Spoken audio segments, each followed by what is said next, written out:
Hello everyone, this is Savita Chauhan. Welcome to MPD Arya Model School Class 9th Civic Chapter 4 Electoral Politics.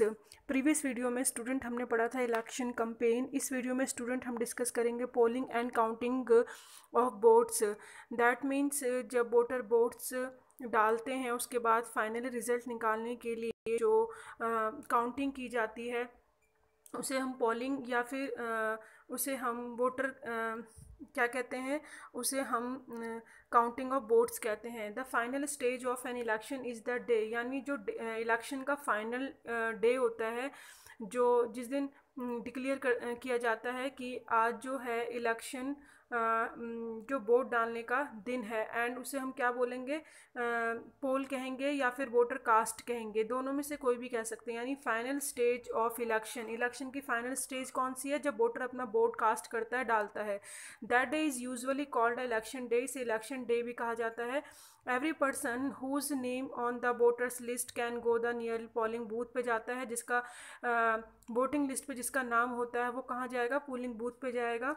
यानी जहाँ पे उसका list होगी, name होगी, उस एरिया के अकॉर्डिंग पोलिंग बूथ बने होते हैं. सिचुएटेड यूजुअली या लोकल स्कूल या फिर गवर्नमेंट ऑफिस. मोस्टली स्कूल्स में एरिया वाइज या फिर गवर्नमेंट बिल्डिंग्स जो होती हैं वहाँ पे बनाए जाते हैं. Once the voters goes inside the booth के अंदर जाता है and the election official identity, हर इलेक्शन ऑफिसर जो ऑफिसर होता है उसको आइडेंटिटी करता है. And put a mark on finger, और उसकी मार्क पे एक क्या करेगा, फिंगर पे एक मार्कर लगा देगा कि इसने ना वोट डाल दिया है. यानी पहले उसको आइडेंटिटी की जाएगी, उसका लिस्ट में चेक किया जाएगा नाम है या नहीं, फिर मार्कर लगा दिया जाता है फिंगर के ऊपर, और फिर उसको अलाउड किया जाता है कि वो अपना वोट कास्ट कर सकता है, डाल सकता है.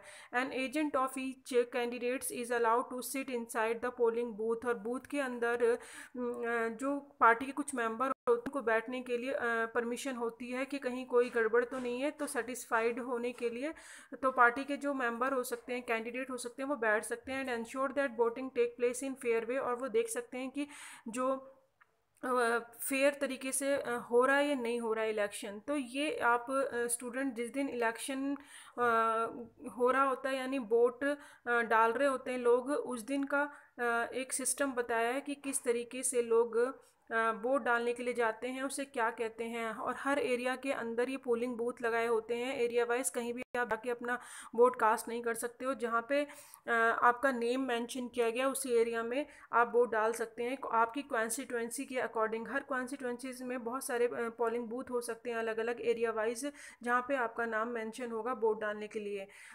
Earlier the voters use to indicate who they wanted to votes for by putting a stamp on the ballot paper. पहले क्या होता था, पहले के टाइम की बात है, बैलेट पेपर चलता था. एंड बैलेट पेपर में क्या होगा, स्टूडेंट जो कि वोट डालते थे तो वो एक पेपर पे अंगूठा लगा के उस पर जो सिंबल होता था उनकी पार्टी का उस पर अंगूठा लगाते थे और वो बैलेट पेपर उसमें बॉक्स में डाल देते थे.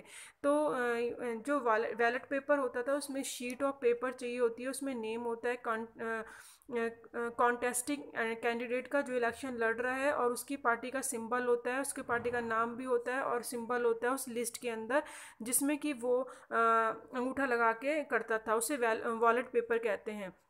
Now a day electronic voting machine EVM आ गई है, ये अंडरलाइन कर लीजिए 1 मार्क्स में. तो ईवीएम का फुल फॉर्म क्या है? इलेक्ट्रॉनिक वोटिंग मशीन आ गई है. अब की जो बात हो रही है, are use to record votes. अब इसके अंदर वोट को रिकॉर्ड्स कर लिया जाता है. Machine show the name of the candidates and the party symbol, और जो वो क्या शो करेगी, कैंडिडेट का नाम और उसका पार्टी का सिंबल शो करती है. Independent candidates to have their on symbols और अलॉटेड बाय इलेक्शन कमीशन, और हर किसी कैंडिडेट्स को जो इलेक्शन कमीशन होता है वो उसका सिंबल क्या करता है, जो इंडिपेंडेंट कैंडिडेट्स होते हैं उनको भी अलॉटेड करता है, जो किसी पार्टी से अलग होकर इंडिपेंडेंट कैंडिडेट्स होते हैं.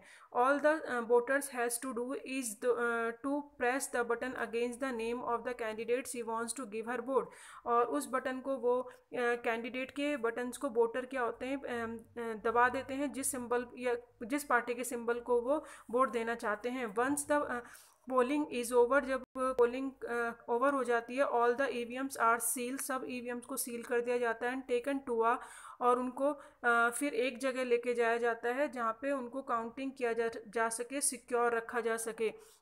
सिक्योर प्लेस पे लेके जाया जाता है। एंड फ्यू डेज लेटर, कुछ दिनों के बाद फिक्स डेट पर ईवीएम्स जो from a constituencies are open, हर कॉन्स्टिट्यूंसीज की जो ईवीएम होती हैं उनको ओपन किया जाता है। And the vote secure by each candidates are counted, और जितने भी कैंडिडेट्स ने वोट सिक्योर किए हैं उसे काउंट किया जाता है। And the agents of all candidates are present there to ensure that the counting is done properly. और जो एजेंट्स होते हैं, जितने भी कैंडिडेट्स होते हैं, agent of all candidates, candidates के जितने भी वहाँ एजेंट्स होते हैं जो कि वो इंश्योर करते हैं कि काउंटिंग प्रॉपरली हो रही है या नहीं हो रही है। इस काम के लिए जो ऑफिशियर्स होते हैं, जो चुनाव आयोग है या इलेक्शन कमीशन है उसके ऑफिसर होते हैं, वो इस काम को देखते हैं। And the candidate who secure the highest number of votes from a constituency are declared elected. और जिस कैंडिडेट ने सबसे हाईएस्ट वोट लिए अपनी कॉन्स्टिट्यूंसी से, तो वहाँ पे उसको डिक्लेयर कर दिया जाता है कि वो इलेक्टेड है यानी चुना गया है। In a general election usually the counting of votes in all constituencies take place in the same time. और जनरल इलेक्शन जो होते हैं यानी लोकसभा के जो पीएम के इलेक्शन होते हैं वो सेम टाइम पे ही काउंट किए जाते हैं, on the same day. Television पे भी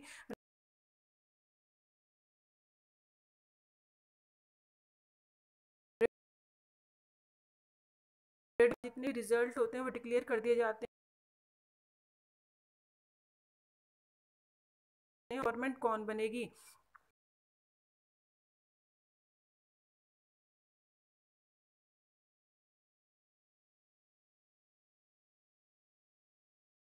जिस दिन गवर्नमेंट हॉलीडे भी डिक्लेयर किया जाता है कि आज हॉलीडे है, और गवर्नमेंट ऑफिस में मोस्टली उनको इस काम में लगाया जाता है। पोलिंग बूथ पे उनकी ड्यूटी भी होती है जो कि वो क्या ले सकें, वोट कास्ट जो करने आ रहे हैं उनके वर्क कर सकें।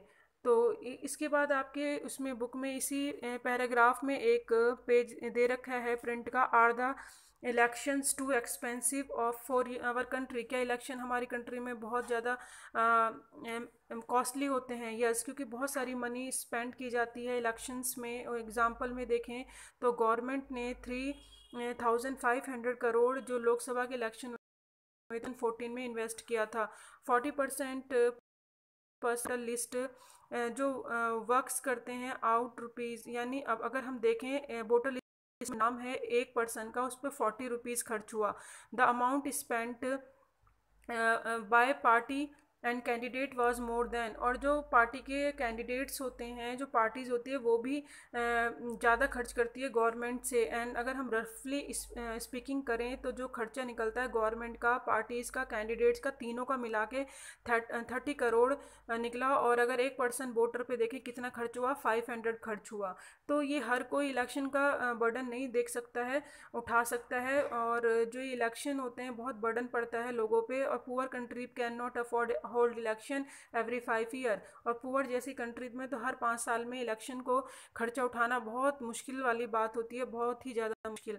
एंड कंपेयर अगर हम इस एक्सपेंडिचर को करें, 2005 में गवर्नमेंट ने डिसाइड किया था कि 6 न्यूक्लियर सम मेराइन्स फ्रॉम फ्रांस से मंगाई जाएंगी, यानी जो न्यूक्लियर पनडुब्बियाँ हैं वो मंगाई जाएंगी। और जो भी ये सब मेराइन है, कॉस्ट उनकी निकली कितनी थी जो मंगाई गई थी फ्रांस से।